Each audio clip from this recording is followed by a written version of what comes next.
everybody, this is Hornlitz here, and welcome back for more Let's Glitch The Legend of Zelda Majora's Mask. In the last episode, we finished, or rather did the entirety of the Anduin Cafe side quest, and we did a bunch of stuff in a Kana Graveyard. And in this episode, we are going to be starting some cleanup, because we only have a few episodes left in the series, actually, and we still have a lot of heart pieces to get, and a few masks, and a couple more upgrades. So yeah, we better get started on that. So yeah, right off the bat, I'm just going to be taking out 500 rupees right there and getting into the bomb shop here, where I'm going to be buying a powdered keg and a few chews, because we're going to need all of those real soon here.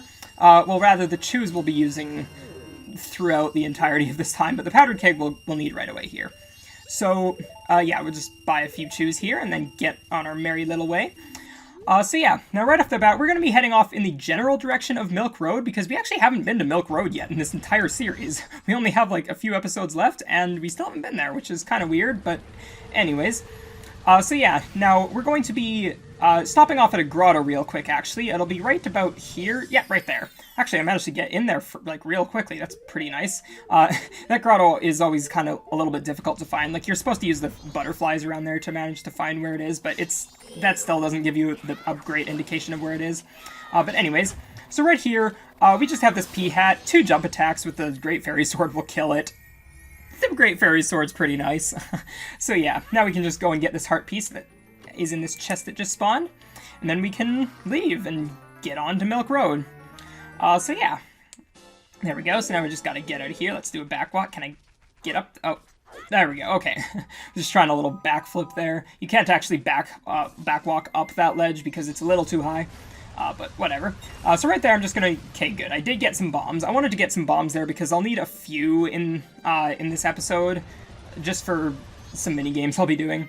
But anyways, now right here, I'm just gonna be getting this owl statue. Believe it or not, we still haven't hit this one. Well, until now. And I want those arrows right there. Because I'm going to be getting into Romani's Ranch now, and as I think I did it a long time ago, but if you shoot the powdered keg, it will blow up immediately, rather than having to wait for it, so that's always really nice. It's a nice little time saver.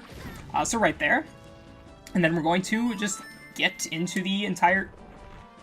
We're just going to get into Milk Road if the camera can stop being really strange. Okay, now one thing I've actually always wondered is how on earth did that rock get there? Like, a lot of games do this thing where, like, they put a rock blocking the path, and then you have to do something about it. And in most games, at least it makes sense, because, like, there's a mountain nearby, so, like, a mountain, or, like, a big boulder could have fallen down the mountain or something. But, like, not here. There's just this, like, forest, a ranch, and a field close by. Where did the rock come from? Oh well, I'm done questioning this game's logic. Or apparently I'm not, because I keep doing it. But anyways, so I just want to equip a few things right there, and get into the doggy racetrack. Now this is pretty much a speedrunner's worst nightmare. This part is pretty random. So basically the strategy for this minigame is to pick up this golden dog here while wearing the Mask of Truth, and then you kind of have to read what the dog actually says. And if it's a good text, then you can continue on with the minigame, but if it's bad text, like the one that I got there before I exited and re-entered, then you have to exit and re-enter and then try again, and this dog can pretty much just troll you as long as he wants. So, yeah, right there, I just got another bad text, so yeah, this is looking like this is going to take a while, so I'm going to cut to when I get a good text. Okay, here's one of the good texts. There are actually 2 that you can get, and this is one of them. It says something like, "I feel unstoppable," and that's a pretty good one. So yeah, this one pretty much guarantees first or second place. I cannot throw the dog. There we go. Okay, so yeah, we just want to bet, we actually want to bet 90 rupees just in case we do get second place, because if we get second place with that, we will still get the heart piece, and we won't have to worry about failing the minigame and having to try all over again and losing a lot of rupees. So yeah. Now, the other good text that you can actually get, the dog says something along the lines of, "I'm here for my wife and children, there's no way I'll lose," or something like that. So yeah, that's, if you get that one, then you also will probably get first place. I've gotten second place as well, so but yeah, it's not really a big deal. So yeah, right here it looks like we're gonna get first, so, yep, right there. Good job, doggy. Oh my goodness. The blue dog just got, what was that, 4th place? I think the blue dog just got 4th place. That is incredible. I don't think I've ever seen the blue dog be anything more than last. Like, I knew he could get better than last place, but fourth? I'm pretty sure that is very rare. I don't think the blue dog can get first place. I think it's actually against the code, because that blue dog is like there's one dog that usually does better than the rest, and then there's one dog that usually does a lot worse than the rest. That blue dog is the one that does a lot worse than the rest. And I am so surprised that happened. That's amazing. Okay, anyways. Now that we're done with that, we're just over here in the next little, I guess it's more of a side quest rather than a minigame. But, yeah, we just have to go and create this weird little conga line with these with these chicks here. This is the only reason you have to use the Bremen mask. Actually, can you even use the Bremen mask on anything else? I'm not sure if you can. I don't think I've ever tried. I think you can use it on the dogs in the racetrack, but I don't think that means anything. So I don't think the Bremen mask has any other use, but that's okay, because we get a nice mask out of this one, so that's alright. And actually, I'm getting pretty good luck here. I already have, what is that, 7? Or, no, it's already 8, I think. Yeah, that's 8 chicks already. That's pretty good. Of course, the last 2 are going to take me forever to find. Where's this next guy? Oh, right there, okay. Where's the last one? Because I'm pretty sure there are 10. Yeah, there are 10 in here. Where is this last guy? I didn't see him. Oh, there he is. Okay.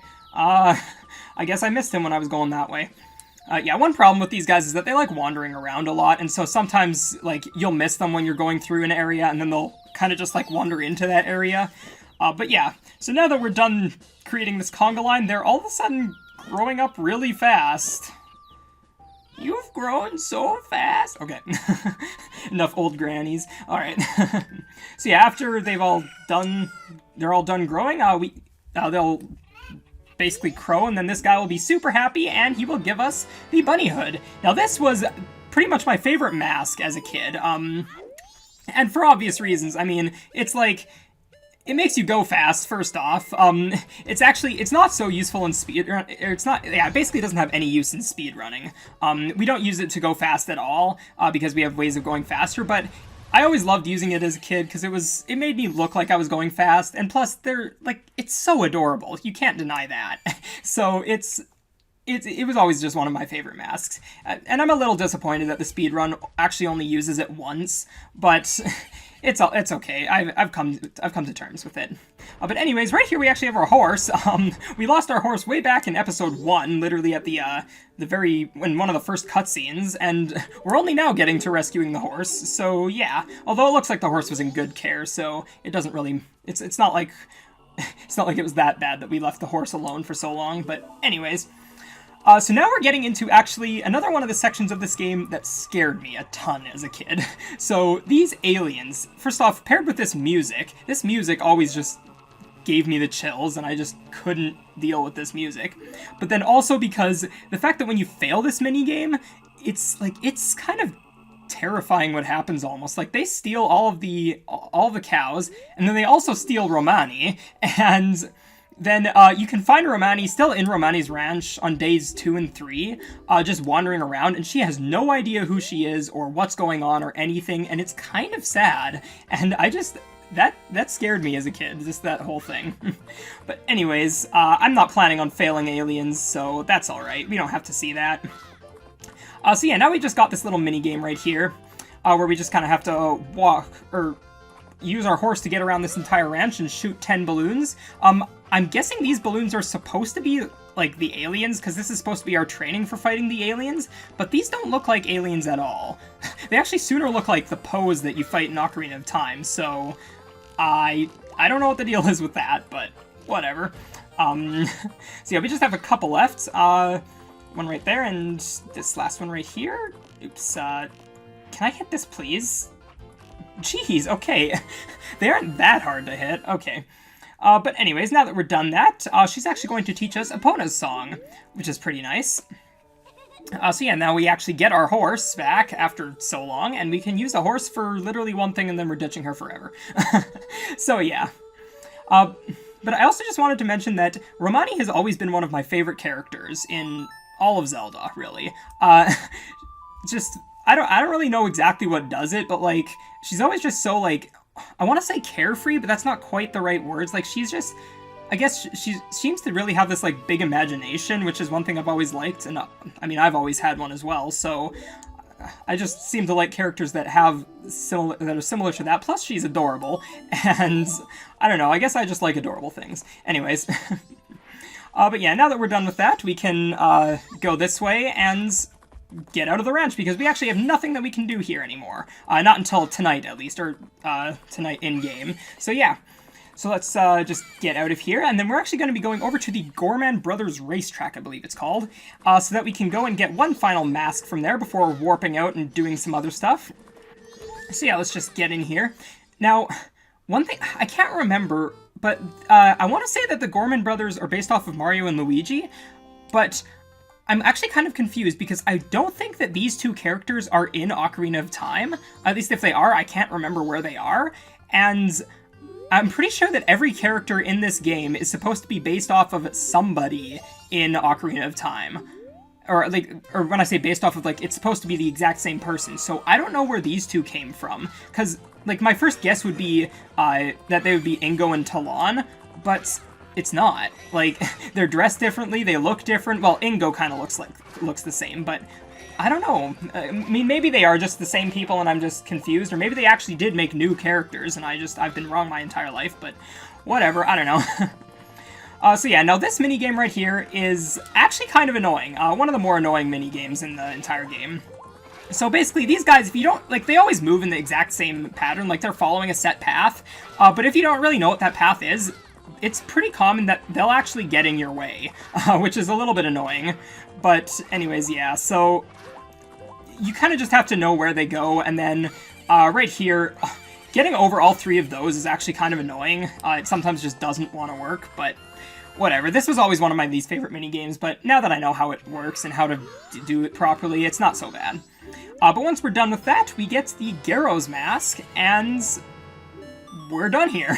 So yeah, now we're just going to be equipping our ocarina here, and then we want to warp away. Now, actually, I'm going to be warping away somewhere a little bit different than normal. I'm supposed to be going to the Canna Graveyard right now, or not the graveyard, sorry, the Canna Canyon, but I actually want to show off a glitch that I was going to show off a long time ago, but actually never really got the chance to, or I got the chance to, but I cut it out because it was taking too long. I was going to do it right before Great Bay Temple, but that episode took me a lot of time to record, and I was sick of doing this trick at the start of it, so I just decided I'd move it to later. So basically, this one's called, I think it's called Swimming in Air. I'm pretty sure that's what it's been dubbed. But basically, what we want to do is we want to come onto this wall. Now, I don't actually know where exactly the point is. Let's try here. And then we want to kind of look at a sort of, it's not really a precise angle, but then we want to just press, oh, okay, that didn't work. Actually, let me just cut to when I get it. Okay, actually, I think I remember. I think I'm actually supposed to go way over to this side of the ledge, and then look over here, and then start mashing A. Yeah, there we go. Okay, so this is what the trick looks like. I'm actually a little close to the water. You can get a lot higher out of the water. Let me try it again. But yeah, basically, you literally will be swimming in mid-air. Like, you don't even need the water there. So yeah, now actually, I know I'm like having a bit of a setup here to do it, but this is actually a universal trick. You can do this anywhere where there is water and like a slope leading out of the water. It's just, obviously it'll change a little bit. So yeah, right here, as you can see, I'm swimming relatively high out of the water there, and you actually have to keep mashing A in order to keep the swim, because I guess if you keep pressing A, the game will realize that you're actually outside of the water and it'll make you fall. So yeah, unfortunately we can't do it like that. So now I just yeah, now that we're done that, I'm actually going to go and warp to the proper place that we're supposed to go, which is the Canna Canyon, as I mentioned. So I'm just going to go and void out right here real quick so that I'll appear on the beach, and then I will just warp over there. So yeah, let's just play the Song of Soaring right there, and I'll just meet you over there. Alright, so now that we're in a Canna Canyon, we're going to take off our Zora mask there and get the Goron mask on, because it's a lot faster that way. And right off the bat, we're going to be going to another minigame. This one is just a little bit of a fighting minigame. It's just over here, right up in this little room right here. Basically, because they wanted to reuse as many assets as they could, they needed to use the pose still, so they made a minigame out of it. So literally, the point of this minigame is you just need to kill the 4 pose from the Forest Temple in Ocarina of Time. and it's a pretty simple minigame. Now, as a kid, I remember trying this when I had a lot less health, and for some reason, like, I want to say if you have, like, less than 1 heart of HP, the minigame will actually end or something. Like, it'll end prematurely. And I'm not sure if that's just, like, because you have too few health or what, but, I don't know. I can't remember, but anyways. So now that we have that first Poe dead, we actually want to fight 2 Poes at once. Now, this part is actually really, really annoying. You actually want to focus on 1 Poe at a time. If you try focusing on both Poes, it'll probably take a lot longer. No, I missed that there. So yeah, this guy's just going to appear. I'm pretty sure this fight would go a lot faster with Deku Nuts, but we don't actually have any Deku Nuts. I don't think there was any place where we could have gotten them either without actually buying them. Actually, I probably could have gotten them just outside of that grotto that had the pea hat in it, but I didn't get it, so whatever. It's not a huge deal. But anyways, so now that we are done this, I didn't see which one moved. Is it this one?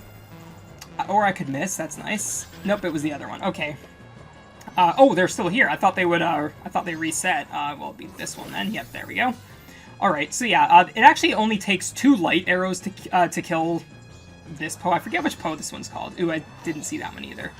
And of course, it wasn't the wrong one. Or it wasn't the right one there.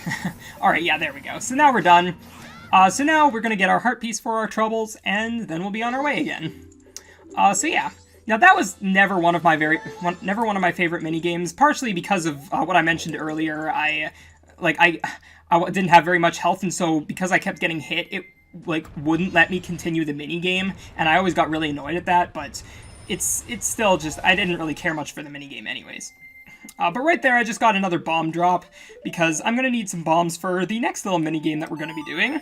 But first, actually, right here, I'm gonna be, as you can see here, I'm doing Inverted Song of Time because I actually need more time.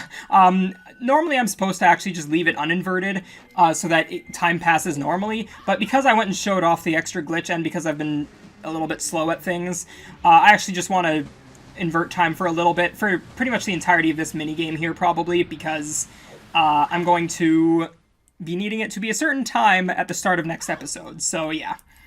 Now right here, this is the secret shrine. Good job, me. Nice miss. Alright. So yeah, we just need to use the light arrows on there, and then we can get in here. And this is another one of my least favorite minigames. Or, I guess it's a minigame. I don't know, it's not really a side quest, but whatever. Basically, this is just a mini-boss rush. And it's not that interesting. It's literally enemies we've fought already. I mean, we're a lot more decked out, so we have better ways of killing most of the enemies now. But it's still not that interesting, because it's just the same enemies over and over again. So, like, right here, first off, we've got these giant, I guess, are these Dynalphos? These might be Dynalphos, or maybe they're Lizalphos still, I don't know.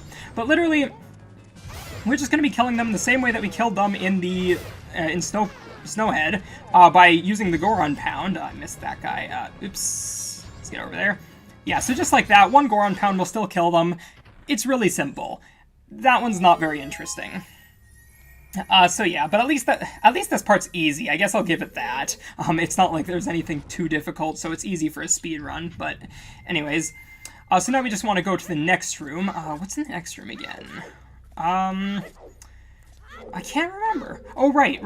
We've got another Wizrobe. I'm gonna try doing another fast strat on the Wizrobe, where I try and like interrupt the guy before he goes into his second phase. So let's see if I can get it. But first, right off the bat, I'm going to be shooting him with some light arrows. Oops, right there. Yeah, I'll be shooting him with light arrows. I don't know if light arrows actually do any damage, or any extra damage to him. They might, but... And right here, where is he? Right there. Okay, good. Alright, so I'm going to equip Goron now, and I'm actually going to try the Goron Punch method of the early cycle, right? Ooh, I actually got it. Or, well, I got it once. I have to get it one more time here. Oops, that was a little bit early. Yeah, so unfortunately I missed that, but oh well, it's not a really big deal. So let's just, where's he right now? Oh shoot, okay, so this is one problem with standing here, is as you can see, he was like right behind that pillar, so I couldn't actually hit him. But this time he's in range there, so that's pretty nice. Alright. So now that we're done with the Wizrobe, we can get on to the next one.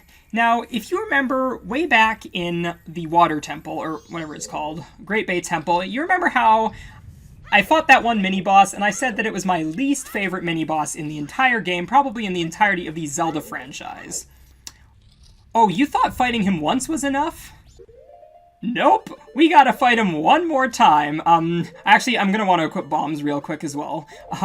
But yeah, we have to fight Wart one more time. This is bad. So, yeah, I've already explained why I don't like this mini-boss, and we have to fight him twice if we want to get 100%. I don't know who in development thought that this was a good idea. This is one thing that I really just don't like about this game. It's, like, I guess just this mini-boss in general, I don't know. No game can be perfect, I guess, but, like, come on. Alright, now I actually missed that. Let's see if I can... okay, I actually got him there. Nice. I wasn't expecting that one to hit, or rather, I was expecting to drop the bomb first, like that. Okay, can I please... No, can you stop hitting me, guys? Jeez, I'm gonna miss... Yep, his eye's gonna close right there. Okay, Alright, let's try doing this again. Let's try right there. Okay, perfect. Alright, now let's try killing some more of these, and one more. Alright, let's go. And did you see that bubble? He just came out of nowhere and just shot, and then his eye closes. You see why I don't like this boss? You see why I don't like it? Oh well, this time should get it. There we go. Now, one good thing, now that we have the Great Fairy's Sword, is that actually doing a spin attack while, like, during the second phase will actually kill him in one hit. And so that's pretty nice, but still, it doesn't make this boss really any better. Oh, whatever. We're done. So now that we're done that, we're just gonna get out of here and get going.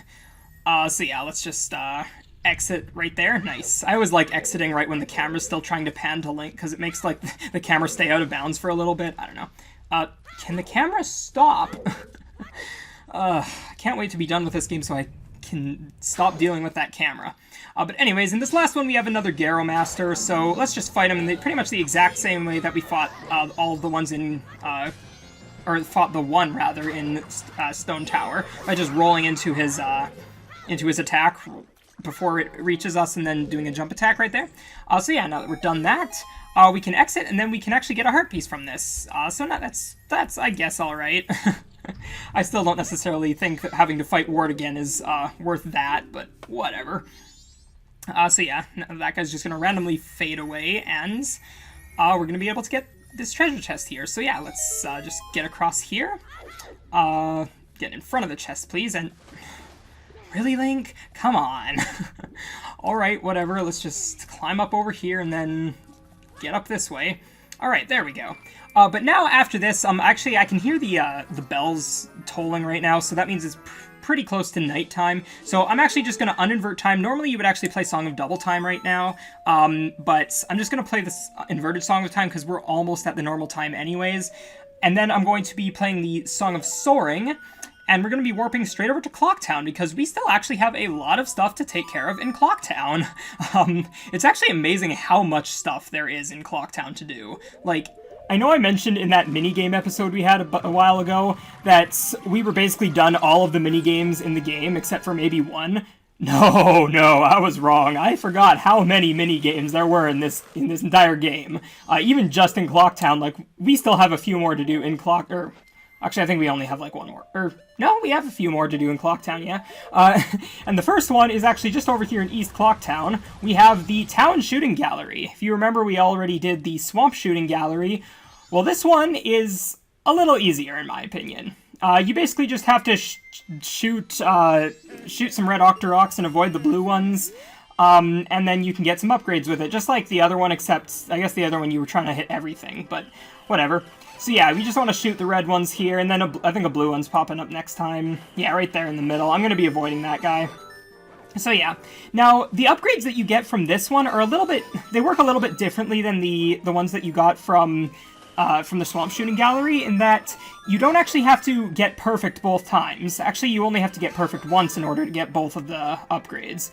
The other upgrade, you actually only need to beat the record, which as of right now is 39. So basically, we just want to get 40, and then we want to lose the minigame. So as you can see right there, I just shot a blue one, which lowers the timer by a second or two. So I'm going to be doing that a little bit more, not quite yet, because I want to just get a little closer to 40 before I start shooting a lot of blue ones. But yeah, once I actually get close to there, I think this next one, yeah, this next one's a 5 Octorok one. These 5 Octorok ones, I was never able to do those as a kid. I actually legitimately thought it was impossible to get perfect. Of course, now here I'm able to do it like first try, but yeah, it's pretty good. So yeah. So then we get our largest quiver, and now we're just going to go talk to this guy one more time and do it again, except I'm going to cut it out this time because we've basically seen the whole thing. It's nothing that interesting, and it's just, it takes a while, so I'll cut. Alright, there we go. We got all 50. We get a perfect score. Nice. Alright, 10-year-old me would be so jealous of me right now. Anyways, but yeah, now that we've done that, we get a heart piece. Yeah, pretty much every minigame in this entire game, I'm pretty sure they all give you heart pieces, if not something else as well. But anyways, the next place we want to go, we're actually going to West Clocktown because we have a couple minigames there that we still haven't. Okay, that was weird. Just bonked up onto the little platform there. But anyways, the first one we've got is actually in the postman's I guess the post office, yeah, that's what it's called. I'm going to be unequipping Goron there and then equipping the bunny hood because this actually makes this minigame a lot easier. Basically, the point of this is you need to, it's basically just a timing minigame. You need to press A on exactly 10 seconds. So I'm gonna hope I can get this real quick. 7, 8, 9, right there. Okay, good. Yeah, I got there. Okay, 10:00. Perfect. Now, I actually didn't mention why the bunny hood makes it easier. Actually, it's because you actually can see the timer the entire time. If you don't have the bunny hood on, the timer disappears after 2 or 3 seconds, and then you kind of have to time it blind. Now, the clock ticking still kind of is there, so it's still not actually that bad, but it's just a lot easier, and it makes it more consistent. So yeah, now right here we've got the Swordsman School, the Expert Course. This area is actually just supposed to teach you how to use your sword, but of course, I mean, I already know how, but unfortunately there's a heart piece tied to this, so we kind of still have to do this regardless. So yeah, basically all we have to do is do an advanced move on each of these logs that appears. They kind of appear in one of the random spots here, and you just have to jump attack them. I think you can also do a spin attack or a quick spin, but jump attack is a lot more easy and consistent, less chance of failure, so yeah, it's really just the best idea to use that. And once you get 30 points, you can get a heart piece, which is fantastic. Now, I didn't really talk about this quite yet, but I really quick want to mention this. One of the reasons that I'm actually doing this run on the English version is, you know that Postman minigame that I just did, where you have to time for do the 10-second timing? Well, let me tell you, on the Japanese version of this game, it's possible, for some reason, to basically make it so that you cannot win that minigame. The frame rate just doesn't sync up properly or something, and so you can never get 10:00. It will give you 10:01, and it will tell you to go do something with your life, do something better. Because I don't know. It's really strange, and I'm not exactly sure why it works, but it's so dumb. And I think it just depends on what frame you talk to the postman on. But yeah, there's a chance that you cannot beat that minigame, and it really bothers me.